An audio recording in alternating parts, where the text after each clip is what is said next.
ইচ্ছে করো ছোটবেলা থেকে বড় হয়ে ওঠার মধ্যে দুচোখ ভরা স্বপ্ন থাকে।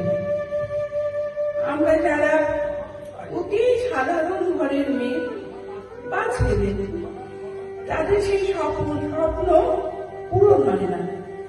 দু একটা হয়তো এদিক ওদিক থেকে পূরণ হলেও হতে পারে, কিন্তু বেশিরভাগ স্বপ্নই থেকে যায়। আমাদের সবচেয়ে বেশি দোষ হলো আমরা প্রয়োজনের তুলনায় একটু বেশি ভালোবাসি, একটু বেশি বিশ্বাস করি, সবাইকে নিয়ে থাকতে চাই, একসাথে ভাগ করে খেতে চাই। এগুলো আমাদের জীবনে চলার পথে ভীষণ ভীষণ অপরাধ হয়ে দাঁড়ায়। বড্ড বোকা যে আমরা, তার সাথে বেইমান এই পৃথিবীতে বড্ড বেমান আনা। তাই তো বেশিরভাগ ক্ষেত্রে আমরা জানতেই পারি না আমাদের অপরাধ কি, কিন্তু আমাদের এক সময় কয়েদি বানানো হয়, তারপর বিচার বিবেচনা করে কয়েকদিন পরে ফাঁসি হুকুম জারি করা হয়।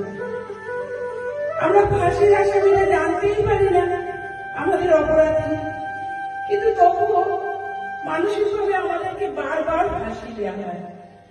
প্রথম আমরা তো কান্নাকাটি করি, ছোট তো মন খারাপ করি, তারপর এক সময় যেন এটা আমাদের অভ্যেসে লাগিয়ে দেয়।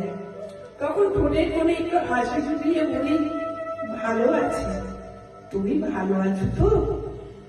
এইভাবে বেঁচে থাকতে থাকতে এক সময় আমরা ভাবি সমস্ত দোষই আমাদের। অন্যকে ভালোবাসার আগে আমাদের উচিত ছিল নিজেকে ভালোবাসা, কিন্তু আমি সেটা করিনি। তাই মনে হয় সমস্ত দোষই বোধহয় আমাদের। এইভাবে বেশিরভাগ মেয়েদেরই জীবন চলছে, ছেলেরাও আছে এর সাথে। আরো কতদিন চলবে কে জানে। আমরা ছেলেমেয়েরা যখন বড় হই, মধ্যবয়স্ক হই, জানতেই পারি না আমাদের কি দোষ, তবু আমরা সাজা পাই। আর ভাগ্য বলে মেনে নেই।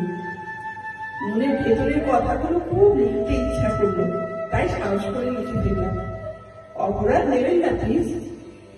আর এইভাবে নয়, নিজের মতন করে নিজের স্বার্থে ভালো থাকুন। অন্যের স্বার্থে ভালো থাকতে থাকতে জীবনটা বন্দী হয়ে যায়।